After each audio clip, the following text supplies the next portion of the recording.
OK. Bonjour, je m'appelle Renée Gendron et je suis la coordonnatrice principale de PARO. PARO est un organisme à but non lucratif qui appuie l'entrepreneuriat féminin dans l'Ontario. Nous offrons des services d'accompagnement, de la formation. Nous offrons aussi des micro-prêts et des prêts jusqu'à 50 000 dollars. Si vous avez des informations, des questions, priez de me contacter après la session. Je vais vous donner mes informations de contact dans le chat. Aujourd'hui, notre session sera animée par Karine Aristide et elle nous parlera de la santé mentale et l'entrepreneuriat. Karine, je vous cède la parole.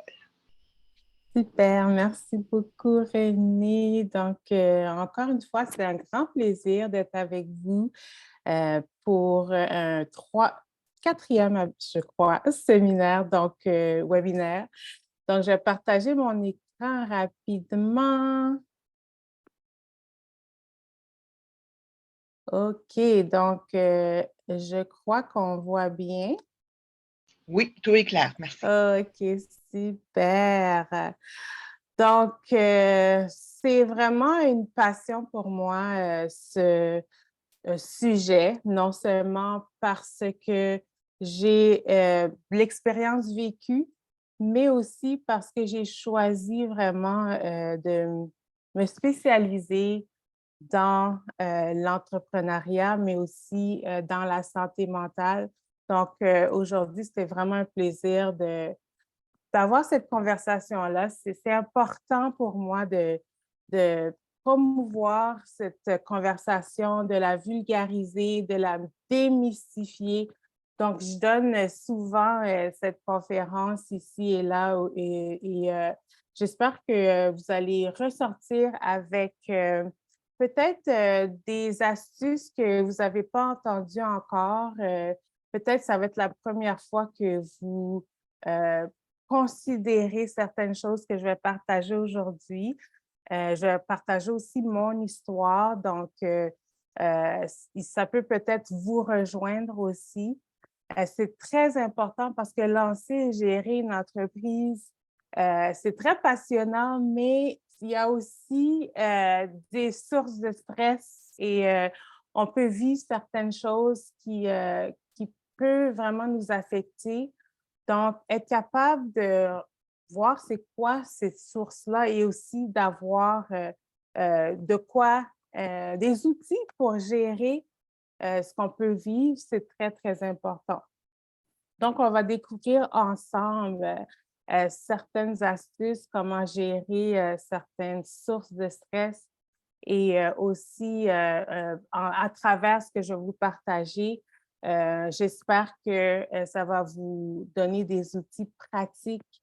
Peut-être que vous ne vivez pas certaines choses qu'on va partager aujourd'hui, mais c'est très possible que vous allez passer à travers certaines des choses. Donc, souvenez-vous de ce qu'on va parler aujourd'hui. Puis, à la fin, vous allez pouvoir, avec un QR code, prendre la présentation. Donc, il y a certaines ressources que je vous donne aussi. Donc, ce serait une bonne chose de faire sûr de prendre la présentation pour l'avoir comme référence. Donc, on continue. Donc, premièrement, comme je disais, on va partager mon histoire. Je vais aussi partager des définitions. J'aime parler en connaissance de cause. J'aime qu'on soit sur la même longueur d'onde lorsqu'on parle de quelque chose. Donc, on va regarder certaines définitions. On va regarder des sources de stress aussi et de dépression qui peuvent subvenir en entrepreneuriat.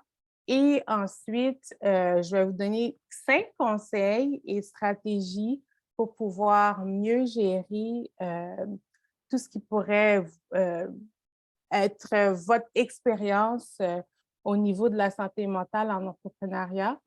Et je vais conclure avec quelques énoncés, puis, comme je disais, quelques ressources aussi pour vous aider. OK. Donc, j'aime toujours commencer ces présentations avec ma famille, vous présenter ma famille. Dans les dernier webinaire, j'ai parlé de ma famille, mais je ne vous ai pas présenté. Donc, comme je dis souvent, j'ai 5 enfants âgés de 17 à 23 ans. Donc, je sais que j'ai l'air d'avoir 30 ans, mais j'ai 47 ans. Je vous évite d'essayer de calculer. Donc, mon mari, ça fait 25 ans, ben, ça va faire 25 ans l'année prochaine qu'on est ensemble. Donc, vraiment, tout ce que je fais, c'est pour eux. C'est aussi grâce à eux que je suis devenue entrepreneur puis que je continue cette belle aventure. Mais ça n'a pas été sans embûches, ça n'a pas été sans vraiment, ça a passé proche que je sois vraiment plus sur cette terre, vous allez voir tout à l'heure. Donc, là, vous avez un visage à mettre aux personnes qui me sont chères. Donc, pour mon histoire, imaginez-vous, donc, je suis sur le pont, tout près de chez nous, puis je regarde les vagues, puis pendant 30 secondes, j'envisage sauter.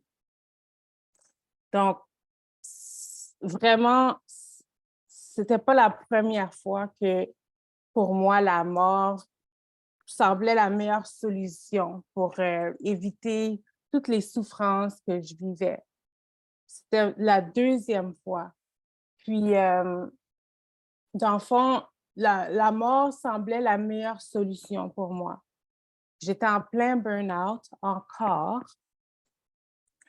Puis la première fois que je suis tombée dans un burn-out, puis que dans la dépression aussi, c'était quelques années avant où ce que j'avais fait encore des excès en 2008, où ce que j'étais en train de bâtir une entreprise, puis les choses allaient très bien, mais j'en faisais trop.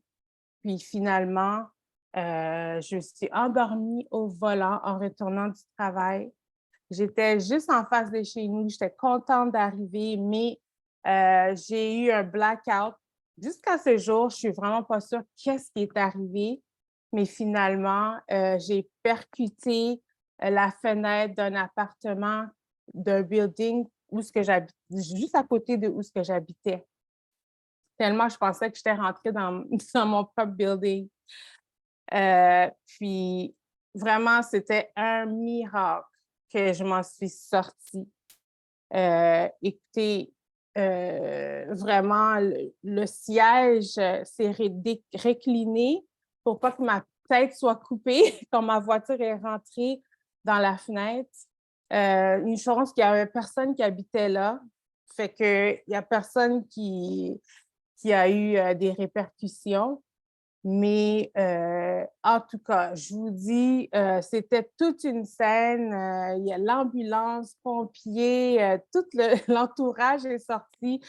Puis mon mari, il voyait la commotion, il est sorti, il a laissé les enfants qui m'attendaient pour dîner, imaginez. Puis il pensait que c'était un film qui était en train de tourner. Mais finalement, quand il regarde, il voit que c'est notre auto. Il dit: «Hey, ça ressemble à notre auto». Il s'approche un peu, puis là, il voit les plaques.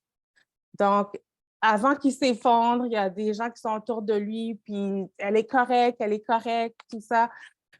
Écoutez, je veux dire, tu sais, je me suis sortie de là avec des contorsions sur le visage, 8 dents fêlées, beaucoup de courbatures, mais vraiment, j'étais correcte parce que j'étais vivante, étant donné les circonstances. Mais malgré que oui, physiquement, peut-être que j'étais correcte, mais vraiment émotionnellement, mentalement, j'étais loin d'être correcte parce que tout ce que j'avais dans mon cœur, c'était pourquoi je ne suis pas morte. Puis c'est là que j'ai vraiment commencé à réaliser qu'il y avait un problème là, ici. Euh, mais j'ai eu de l'aide, j'ai fait la physio, j'ai fait plusieurs choses qui m'ont permis de me remettre. Puis, mais comme on sait, si on ne va pas à la source de quelque chose, ben ça va revenir. Donc, euh, suis retournée à la nature retour au galop quand je me suis sentie mieux. J'ai recommencé à mes mauvaises habitudes. J'aime dire que je suis une ancienne Superwoman syndrome, puis le complexe des sauveurs du monde. Donc, dans le fond, je suis recommencée dans mon train-train, puis j'ai eu un deuxième crash. Mais cette fois-là, c'était un crash mental et émotionnel. Donc, là maintenant, en 2014, l'accident s'était passé en 2008. Et en 2014, là, j'ai eu un double trouble. Donc, non seulement je suis tombée dans le burn-out, mais j'ai aussi découvert que j'avais une dissociation, comment on appelle ça, un trouble dissociatif de l'identité. Donc, vraiment, c'était tout un choc pour moi. Et ce trouble, souvent, se développe lorsqu'on est enfant. Donc, c'est pour nous protéger de certaines choses. Et lorsqu'on devient adulte, puis on vit des traumatismes, ou on vit beaucoup de stress, ou on vit des événements qui viennent perturber. Donc, c'est ça qui a fait que c'est venu à la surface. Et donc, j'ai dû tout arrêter, vraiment. J'ai perdu toute fonction, vraiment. C'était non seulement physiquement et émotionnellement, mentalement, vraiment, j'étais atteinte de plusieurs choses, comme vous voyez. Donc, c'était toute une aventure pour ma famille. Donc, pendant 3 mois, j'ai dû tout arrêter et il fallait que j'aille à la source de qu'est-ce qui faisait que je me surmenais constamment. Et donc, vraiment, c'est avec avoir vu un psychologue, avoir travaillé sur certaines stratégies, mis certaines choses en place et je devais vraiment me reconnecter avec moi-même et commencer à vivre de l'intérieur vers l'extérieur.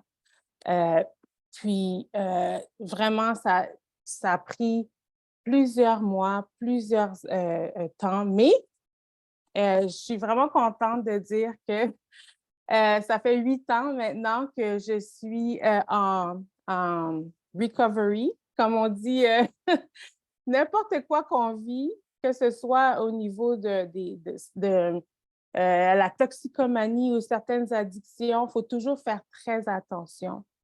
Donc, c'est toujours pour moi très important d'être vigilante avec moi-même. Puis aussi, le fait que maintenant, j'aide d'autres personnes à éviter ce que moi j'ai vécu dans leur propre cheminement. Ça fait que ça me reste, ça m'aide à rester dans la bonne voie et de prendre soin de ma santé mentale.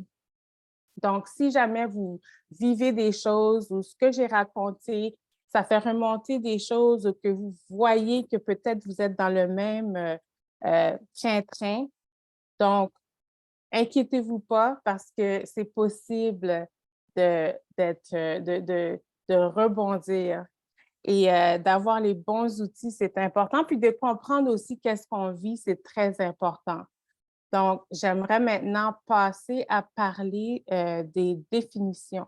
Donc, c'est quoi le stress? Parce que des fois, on ne réalise pas qu'on vit du stress, on ne réalise pas qu'on est en burn-out même.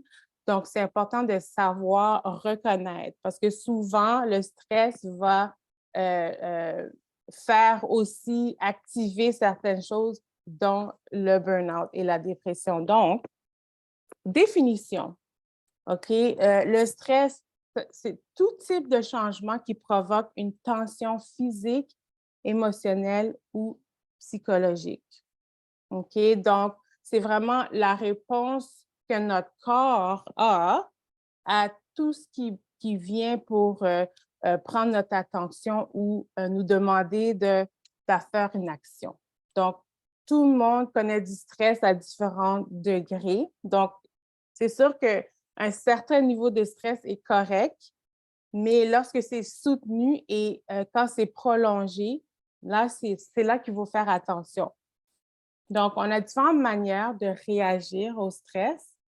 Donc, vraiment être capable de discerner puis de savoir comment le gérer est très, très important pour notre bien-être. Pour la dépression, c'est sûr qu'il y a différents types de dépression, mais ici, on parle d'une tristesse ou d'un désespoir qui dure plusieurs jours. OK? Donc, ça nous empêche aussi de faire certaines activités ou ça a vraiment un impact sur notre vie quotidienne. On peut même avoir des symptômes physiques. OK? Donc, on peut avoir des douleurs qu'on ne peut pas expliquer. Peut-être qu'on prend du poids ou peut-être on perd du poids rapidement, on a de la misère à dormir, on manque d'énergie. Donc, toutes ces choses-là peuvent être des indicateurs qu'on peut être en train de faire face à la dépression. Donc, une autre manière aussi qu'on peut voir ça, c'est peut-être qu'on a de la misère à se concentrer. Ça, c'est une chose qui peut être un indicateur. Puis aussi, des fois, tu sais, on a des pensées intrusives qui peuvent peut-être aussi démontrer que, comme j'ai vécu, comme j'ai expliqué, ou ce qu'on a des sentiments qu'on veut mourir, tout ça. Donc, c'est des choses qui peuvent venir vraiment de nulle part des fois, ou des fois, ça peut être suite à certains éléments ou certaines situations qui se sont produits qui ont fait que ça nous affecte de cette manière-là. Donc, très important de savoir qu'on n'est pas à l'abri de certaines choses. Donc, il faut être très, très vigilant. Puis, une des manières d'être vigilant, c'est de savoir d'où ça peut venir, des sources de stress ou des situations qui peuvent nous amener à un burn-out ou à vivre une dépression. OK? Donc, je ne sais pas si pour vous qui êtes là, est-ce que peut-être vous pouvez penser ou citer certaines sources qui pourraient être potentielles de troubles de santé mentale en entrepreneuriat? Bibiche, je vous invite à parler si vous pouvez vous enlever sur Sordine. Ou vous pouvez mettre dans le chat aussi, OK, si super. c'est mieux. Ouais. Bonjour. Bonjour. Oui, quand on me demande, mettons, une source qui peut être quelque chose qui peut être une source de santé mentale en entrepreneuriat, Ouais. moi, je vais parler, mettons, je ne vais pas dire que c'est un cas de santé mentale ou que j'ai vécu un cas de santé mentale. Des fois, quand on se lance dans quelque chose qui est nouveau, ça crée déjà d'abord, premièrement, un stress, une angoisse. Quand je me suis lancée, j'avais des moments des insomnies parce que je me demandais, mettons, est-ce que c'est un bon move à faire parce que se lancer en Oui. entrepreneuriat, c'est un gros risque. Il y en a beaucoup qui se sont lancés là-dedans, puis se sont cassés le pied, puis ça a mal tourné. Moi, c'était beaucoup plus la gestion la gestion des finances, dans le fond, comme comment faire mes Oui. facturations, comment faire Oui. le retraçage, Tout à fait. être sûr que je facturais un bon taux pour ne pas me ramasser, mettons, à la fin à devoir rembourser l'argent au gouvernement, un argent que, ben, dans le fond, de tourner à perte, quoi. Fait que c'était ça, un Oui, stress, je stressais beaucoup là-dessus. absolument. Oui, merci, Bibiche. Effectivement, tu as soulevé plusieurs différentes sources. Là, je vais en mettre ici. Donc, tu as parlé de pression financière, d'incertitude, la prise de décision, donc toutes ces choses-là, la peur de l'échec, même la peur du succès aussi. Donc, tous ces différents éléments-là peuvent être une source de différents troubles de santé mentale. Donc, très important la première chose, c'est de voir que ça se passe. Donc, en anglais, on dit awareness. Je m'excuse des fois, les mots anglais sortent, donc je m'excuse d'avance pour le franglais. Donc, définitivement, ce sont des réalités que tout entrepreneur va vivre. Donc, c'est important d'être outillé le plus que possible parce que même si on ne le vit pas maintenant, ça peut venir un peu après. Donc, très important d'avoir des outils pour avoir une bonne santé mentale. Donc, je vais vous partager 5 conseils dont moi, ça m'a beaucoup aidé et ça aide beaucoup mes clients pour maintenir une bonne santé mentale et pour faire face à certaines de ces sources-là qu'on a partagées aujourd'hui. Donc, le premier conseil très, très important, c'est d'avoir une bonne routine de sommeil. Il faut que ce soit non négociable. OK? Donc, il y a une relation étroite entre la santé mentale et le sommeil. Et on sait que, quand tu as parlé, Bibiche, au niveau de l'insomnie et tout ça, donc on sait que si on vit certaines choses, la qualité de notre sommeil peut être affectée. OK? Puis, ça peut engendrer des problèmes de santé mentale, mais ça peut aussi, les problèmes de santé mentale peuvent aussi engendrer des problèmes de sommeil. Donc, très, très important d'être conscient du cycle qui peut être en train de se faire. Donc, on manque de sommeil, ensuite on est fatigué, ensuite on a la difficulté de gérer le quotidien, ensuite ça vient atteindre notre estime et là, le stress, l'anxiété, l'inquiétude, tout ça vient. Et ensuite, encore une fois, on manque de sommeil, donc le cycle continue. OK? Donc, c'est très important de faire tout notre possible d'avoir un sommeil réparateur. OK? Donc, là, c'est le dicton qui dit la nuit porte conseil, mais c'est ça. C'est parce que il faut vraiment qu'on soit dans cet état de repos, dans cet état où on est capable de vraiment lâcher prise. Puis le meilleur lâcher prise qu'on peut faire, c'est dans le sommeil. OK? Donc, certaines choses qu'on peut faire pour établir une bonne routine de sommeil, se coucher et se réveiller à la même heure à chaque jour. Ça aide beaucoup, c'est prouvé scientifiquement. Donc, très important. L'autre chose, c'est d'aller au lit vraiment quand on est fatigué pour dormir. OK? Et dans le fond, être capable de se discipliner pour aller au lit, même si des fois, si on voit que on n'est pas fatigué, c'est mieux d'aller au lit quand on est fatigué, mais si jamais on vit de l'insomnie, on vit des choses comme ça, ben, d'aller au lit quand même à la même heure, puis ensuite se réveiller à la même heure aussi. Puis une autre chose aussi, c'est d'essayer de dormir d'aller au lit avant minuit, de dormir avant minuit, OK? Parce que le début de la nuit, c'est vraiment là que le sommeil est plus réparateur, OK?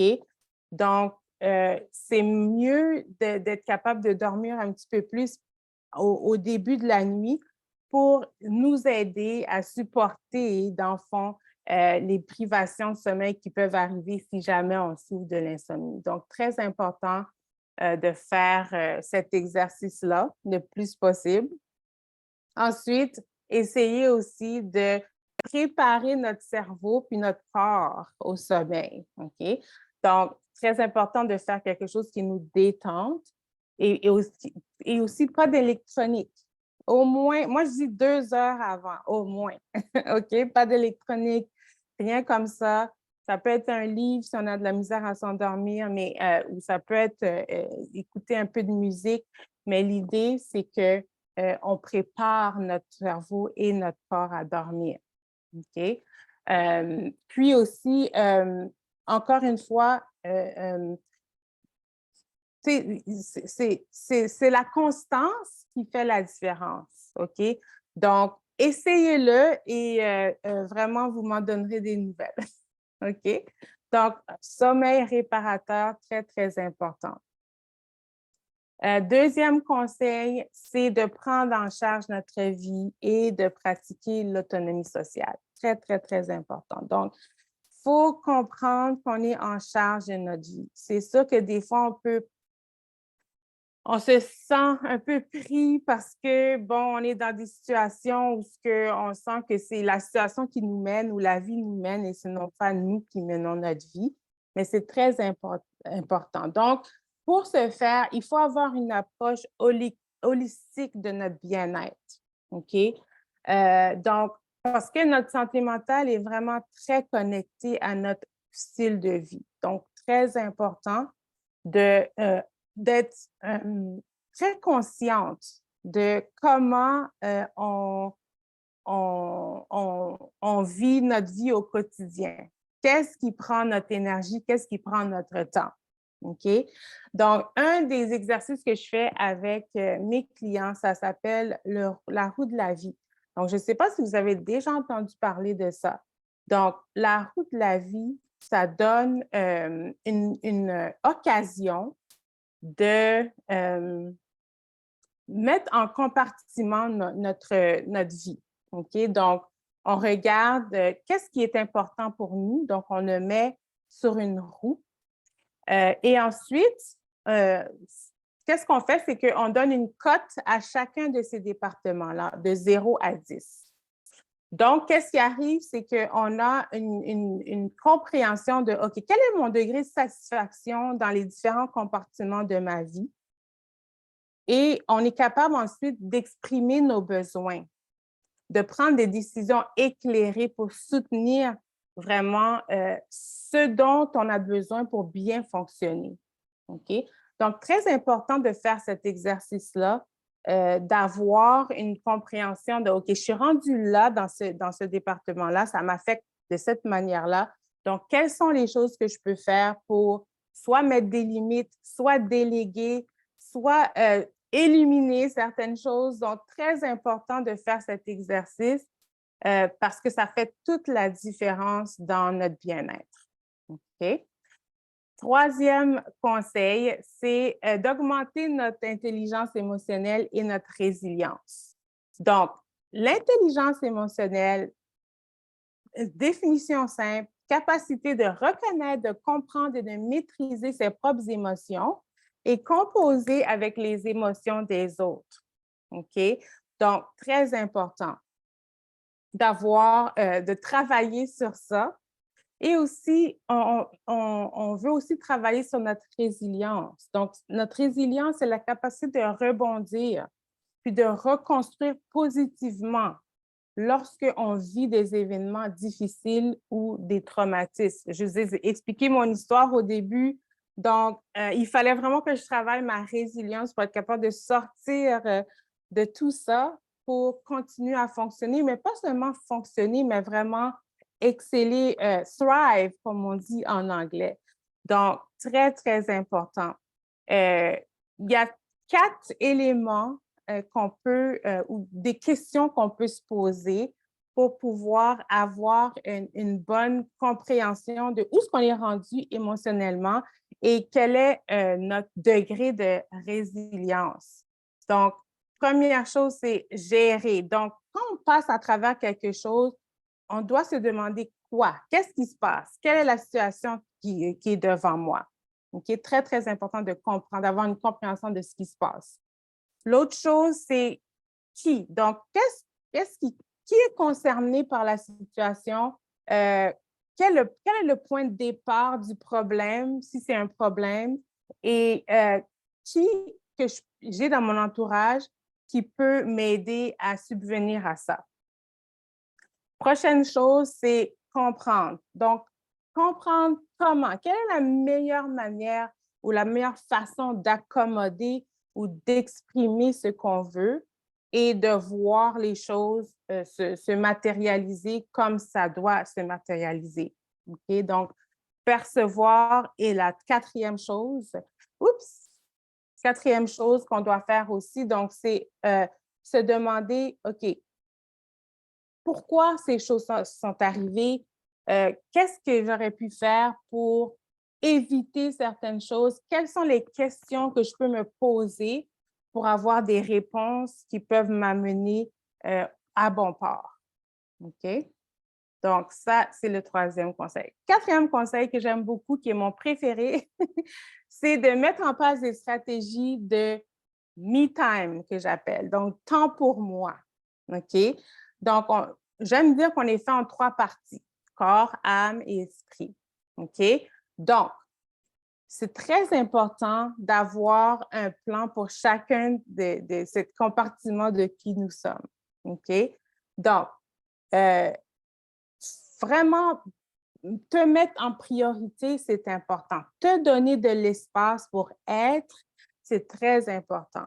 Parce que si tu ne fais pas, donc, ça va être difficile pour toi d'être qui tu dois être pour les autres. OK? Donc, très important de mettre de l'espace, même dans ton agenda. Surtout en tant qu'entrepreneur, on est toujours très occupé, très busy et de faire. Mais il faut mettre dans ton agenda un temps pour toi. Donc, ça veut dire vraiment prendre un inventaire de ce qui se passe, surtout dans tes pensées, dans tes sentiments, dans tes émotions. Donner un espace pour que ça puisse avoir une possibilité d'être à la surface. OK? Puis des fois, ça veut dire rien faire du tout. OK? Donc, des fois, c'est juste ou bien faire quelque chose juste pour le faire. OK? Donc, ça, c'est une autre manière aussi. Il y a plusieurs choses qu'on peut faire. Le journaling, c'est c'est une bonne manière de faire sortir nos émotions, nos sentiments, nos pensées. Donc, si vous n'avez jamais fait ça, je vous encourage à faire ça. Priez si vous voulez prier, si vous êtes à l'aise à prier. Méditer. Donc, l'idée, c'est d'avoir un temps qui est vraiment hors du faire et de juste être et apprendre à avoir un contact avec soi-même. Très, très, très important. Et dernier conseil que j'ai pour vous, c'est d'avoir un plan d'action concret pour gérer notre santé mentale. Donc, c'est sûr que tous les outils que je vous ai donnés, toutes les astuces que je vous ai données, c'est une chose de les avoir ici, mais c'est très important de prendre action, d'identifier nos objectifs.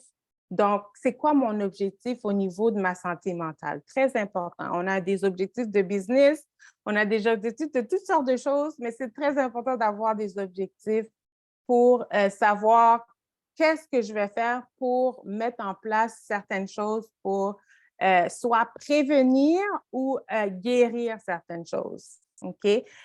Établir des actions concrètes. Donc, oui, on a des objectifs, mais qu'est-ce qu'on va faire avec ça? Donc, les moments de ressourcement, où est-ce que je vais les mettre? Les activités vraiment qui peuvent améliorer mon bien-être. Qu'est-ce que je vais faire, puis quand je vais les faire? Puis fixer des échéances aussi. Donc, si on dit, OK, on va faire ça, mais avoir des dates spécifiques. C'est pour ça que je vous dis, si vous avez votre calendrier, vous mettez vos rendez-vous pour vous dans votre calendrier. Très, très important. Donc, quand les gens vont voir ça, ils ne vont pas venir vous déranger. OK? Donc, faites un suivi avec vous-même. Faites des évaluations pour voir où est-ce que je suis rendue. Est-ce que ça, ce que j'ai mis en place, est-ce que c'est bon pour moi? Comment ça m'impacte? OK? Et aussi, être flexible, c'est important. C'est sûr qu'on peut vivre des moments plus intenses dans notre parcours entrepreneurial. Donc, c'est normal si on a des temps où ce que peut-être le plan qu'on a mis en place ne fonctionne pas. Mais l'important, c'est que vous priorisez tout le temps. Donc, il y a toujours certaines concessions qu'on peut faire pour faire sûr qu'on ne passe pas en dernier. OK? Donc, très important d'adapter nos circonstances pour ajuster les choses pour que ça puisse vraiment nous aider, nous. Oups! Donc, je suis rendue à ma conclusion, voilà. Donc, juste quelques petits trucs pour terminer. Gardez en tête, comme j'ai dit, les sources de stress qu'on a parlé au tout début, OK? Qu'est-ce que le stress? Qu'est-ce que la dépression? De quoi ça a de l'air? Ça pourrait avoir de l'air pour un entrepreneur. Pratiquez les 5 conseils et les stratégies que je vous ai donnés. Encore une fois, je vais vous donner le PowerPoint. Donc, inquiétez-vous pas pour ça. Si vous n'avez pas pris de notes, pas de problème, vous allez les avoir. Une autre chose aussi, c'est que c'est important de ne pas confondre notre valeur personnelle à notre valeur nette. Parce que ça, c'est une chose aussi qui arrive très souvent au niveau de l'entrepreneuriat parce qu'on est très axé sur les résultats, sur la performance, c'est sûr, monétairement, il faut qu'on vive et tout, mais on va vivre des échecs, on va vivre des choses qui ne fonctionnent pas, donc, mais c'est important de séparer notre personne de ce qu'il y a dans notre compte en banque. OK? Très, très, très important parce que ça va nous éviter beaucoup de troubles. Apprendre à vivre avec l'incertitude, ça, c'est un élément gros que je travaille beaucoup avec les gens. Puis surtout ceux qui ont peur de se lancer, c'est sûr qu'on ne peut pas se cacher. L'incertitude, ça fait partie du parcours entrepreneurial. Donc, vraiment s'outiller pour être de plus en plus à l'aise avec l'incertitude, c'est très, très important. OK? Aussi, très important de séparer ce qu'on fait de qui on est. Ça, c'est une autre chose aussi qui est très importante parce qu'on vit dans une société où on est valorisé par ce qu'on fait. Mais l'affaire, c'est que si quelque chose arrive et on n'est plus capable de faire ce qu'on faisait pour avoir cette validation, pour avoir cette reconnaissance, bien, ça peut vraiment venir nous affecter puis nous faire croire qu'on vaut plus rien, puis ça vaut plus la peine et tout ça. Donc, très important de faire cette séparation, puis d'être capable d'avoir une objectivité au niveau de cet élément. OK? Donc, on n'est pas ce qu'on fait. OK? Donc, on fait parce qu'on est. OK? Donc, c'est pour ça que c'est important d'avoir un plan pour qui on est, puis de respecter nos valeurs. Et dernière chose aussi, c'est que faites attention à quoi vous mettez votre attention, OK? Parce que à quoi on met notre attention va prendre de l'expansion. Donc, si vous mettez votre attention sur le problème, bien, c'est le problème qui va prendre l'expansion. Si vous mettez votre attention sur la solution, bien, c'est la solution qui va prendre l'expansion. Donc, encore une fois, en tant qu'entrepreneur, c'est très important d'être, en anglais, on dit solution driven, donc être vraiment axé sur les solutions. Ça peut vraiment nous protéger aussi au niveau de notre santé mentale. OK? Donc, quelques outils qu'on peut utiliser. Ça vient de l'Association canadienne sur la santé mentale. C'est des questionnaires qui peuvent nous aider à voir où est-ce qu'on est rendu au niveau du stress, au niveau de l'équilibre de vie et de famille, parce que ça, c'est très, très important, comme on a discuté. L'évaluateur de notre santé mentale aussi, ça, c'est un bon outil pour nous aider à jauger où est-ce qu'on est rendu, puis qu'est-ce qu'on doit faire pour être où ce qu'on veut être. Et certaines ressources aussi qui pourraient être intéressantes, j'ai parlé déjà de l'Association canadienne pour la santé mentale. Il y a la Commission de la santé mentale du Canada aussi qui a des très bonnes ressources sur leur site. La BDC, j'étais tellement contente de voir que la BDC, qui est la Banque pour les entrepreneurs, a vraiment toute une section sur la santé mentale des entrepreneurs. Donc, ça vaut la peine d'aller regarder ça. Puis c'est sûr que si vous vivez des choses, vous reconnaissez que ça impacte vraiment votre niveau de vie, bien, cherchez de l'aide, conseiller, coach, guide spirituel, même si ça s'est rendu à un état vraiment d'incapacité, voir un médecin ou un professionnel de la santé, ce serait très important. Donc, l'idée avec tout ce que je vous ai partagé aujourd'hui, c'est de prévenir au lieu de guérir. Mais c'est sûr que si on est rendu à un point où on a besoin de cette aide, allez-y. Donc, moi, ça a vraiment fait une grande différence pour moi. Et après, j'ai décidé moi-même de devenir cette aide. Mais je vous conseille vraiment d'aller vers la prévention au lieu de la guérison. Mais c'est sûr que la guérison est très importante aussi et c'est possible. Donc, merci beaucoup. Comme je vous ai dit, là, vous avez sur l'écran le QR code pour la présentation. Puis aussi, si vous voulez me contacter, vous avez le QR code pour me contacter aussi. Donc, voilà, c'était tout pour moi. Merci beaucoup, Question? C'est mon C'était plaisir. vraiment une présentation importante. Donc, merci d'avoir partagé votre histoire et les difficultés que vous avez subies. Bibiche, avez-vous des questions pour Karine? Non, je n'ai pas de questions. OK, super. Donc, je vais glisser un petit mot pour Paro. Nous sommes ici pour appuyer l'entrepreneuriat féminin en Ontario. Je vais mettre mes informations contact dans le chat. Donc, s'il y a quelqu'un qui veut contacter Paro pour nos services. Et Karine va nous partager son PowerPoint et donc je vais l'envoyer à vous, Bibiche, pour que vous puissiez accéder aux ressources et au code QR pour être capable de contacter Karine après. Donc, merci beaucoup, mesdames, de votre temps ce matin et je vous souhaite une excellente journée. D'accord, merci à vous aussi. Journée. Bonne journée. Bye.